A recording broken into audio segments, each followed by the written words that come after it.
Nos encontramos con Virgelina Chará, una lideresa y defensora de los derechos humanos, que nos cuente un poco sobre su experiencia, sobre su trabajo en la defensa de los derechos con víctimas del conflicto armado y pues precisamente sobre todo el trabajo que ha impactado a la sociedad de este país. Virgelina, bienvenida. Bueno, muchas gracias, Julián, porque no es solamente Virgelina en cabeza de Asomar y Trabajo o en cabeza de Unión de Costureros o en cabeza de la red, porque la red de protegedores de memoria, que son las universidades, colegios, instituciones públicas y privadas, y muchos independientes y mucha juventud que hace parte de esa red, pues son los que no dejan que el proceso se muera.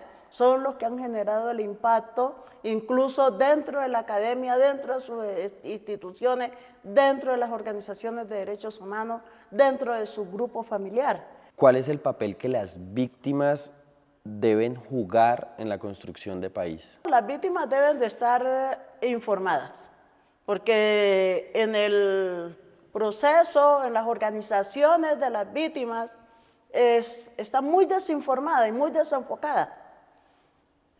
Se han llevado al papel, a lo que dice la sentencia T025, a lo que dicen los autos y a lo que dice la ley 1448. Cuando yo me quedo enfrascado ahí y no me salgo de ahí, no avanzo, porque la sentencia T025 del 2004 que declara a Colombia un estado de cosas inconstitucionales, y seguimos estando en ese estado de cosas inconstitucionales. Los funcionarios de ese momento no la entendieron, por eso no la pudieron implementar. Lo otro es los autos, que son orden de la Corte por ministerio, por cada dependencia del gobierno nacional y distrital, tampoco la entendieron, no les interesó entenderlas para implementarlas, para cumplir esas órdenes. Ahora está la ley 387, que fue una ley completa. La 975, que era la ley de los paramilitares. Está la 1448, que recoge la sentencia, la 387, recoge de la 975, recoge de los autos, de todos los autos de la Corte. Es una ley que reconoce todos los hechos victimizantes, que reconoce todos los autores generadores de violencia, pero no es restauradora. Entonces, como no restaura, la gente está, la misma víctima, mira el desconocimiento de que una ley, la gente tenga que decirle, hacer derechos de petición para que les tiren el tiempo. La ley no necesita que les tiren el tiempo. La ley necesita que hágase y cúmplase, como dicen los autos de la Corte. Estar en el registro a nosotros no nos da ningún derecho de restauración. Estamos contados, que gracias a Dios hoy estamos contados. Antes, la gente de 1900 a la fecha y antes de 1900 ni siquiera pudieron enterrar sus muertos. Nosotros hoy podemos enterrarlos y podemos decir quién lo asesinó. Y podemos ir a hacer un derecho de petición, porque la Constitución del 91 nos lo permite. Esta gente anterior, antes, no tuvo la posibilidad. Virgelina, ¿crees entonces tú que la restauración es la deuda que tiene todavía el Estado con las víctimas? No, con el pueblo colombiano. El Estado somos todos. Los partidos políticos, que son los que han dirigido al país, porque nosotros no tenemos gobierno, nosotros tenemos partidos políticos en el poder. Se baja un partido y se sube otro, ¿ya? Nosotros no hemos tenido gobierno. A ellos, cada partido pone un delegado ahí al poder.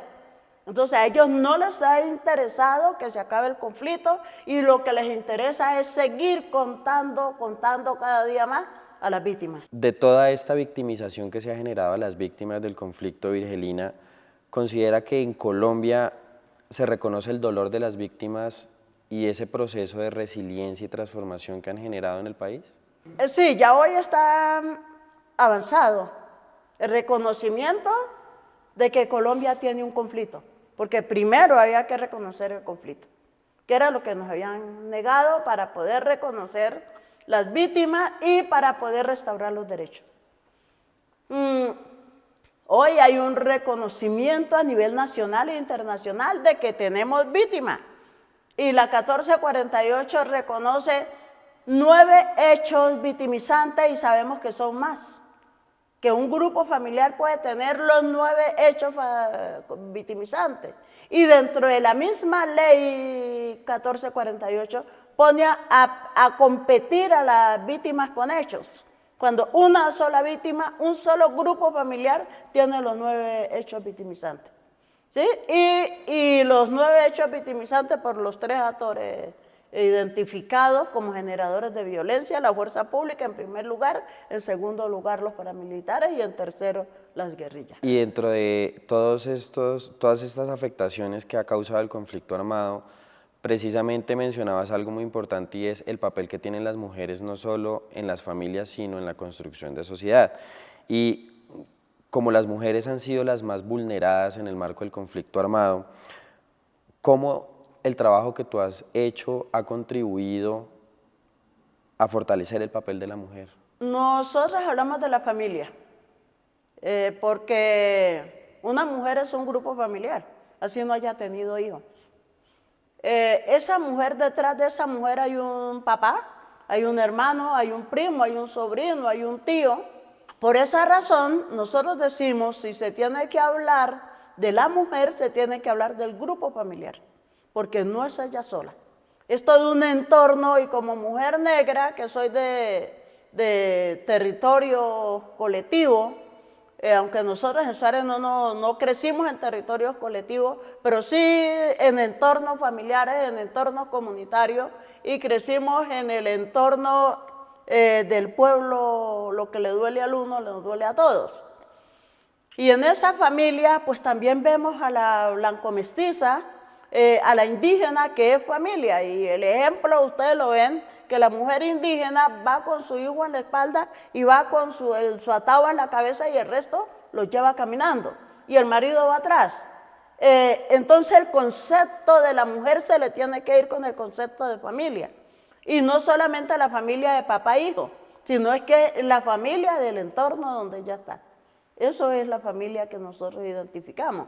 Aquí en lo urbano es solamente papá y mamá, y al abuelo pues que lo metemos a un asilo y lo dejamos abandonado. Para nosotros el abuelo es la parte principal de la familia. Comprendiendo un poco todo este papel que han desarrollado ustedes como víctimas del conflicto armado, ¿cuál precisamente ha sido ese papel fundamental dentro de la agenda política del país? El papel de nosotros en la agenda política del país es que la gente conozca la coyuntura política, no solamente la de ahora, conozca a Colombia desde la invasión europea para que pueda entender la política, conozca los planes de desarrollo que presentan, que conozcan las políticas públicas, cuándo y dónde se implementan, con quién. Colombia no tiene proyección de país, entonces como no tiene proyección de país, no puede cumplir un programa de gobierno en 4 años. Entonces, ¿qué nos falta como sociedad para alcanzar la paz? A la paz no la podemos alcanzar, no señor. Nosotros tenemos que leer la Constitución del 91, que quien nos tiene que garantizar la paz a nosotros es el que está en el poder. Porque si nosotros en Colombia tenemos 5 derechos garantizados, nadie te habla de paz. El derecho a la vida, al trabajo, la inclusión laboral. No trabajo porque trabajo cualquier cosa, pero si tenemos inclusión laboral que está por encima de la canasta familiar, la paz no se compra, la paz no se vende, la paz se construye desde la familia, se vive desde la familia, pero como no las tenemos, entonces todos los días la paz es blanca, la paz es una paloma, la paz la pintan del color que se quiera, pero la paz no tiene color. La paz no es una paloma, la paz no es ni azul ni verde ni de ninguna forma, no es una asamblea. Hacemos acciones para vivir en paz, ¿sí? Para que baje el alto índice de violencia, pero no son las acciones que nos garantizan la paz. La paz es el mandatario que tiene el poder. Hoy las víctimas estamos más informadas. Hoy las víctimas nos salimos de la casilla y estamos avanzando. Hoy las víctimas estamos haciendo propuestas de país. Hasta aquí llegamos con esta conversación. Agradecerte por la atención y por estar acá en este espacio. Gracias a ustedes por invitarme. Y cuando entendemos el país, pues hablamos de todo un poquito de lo que conocemos.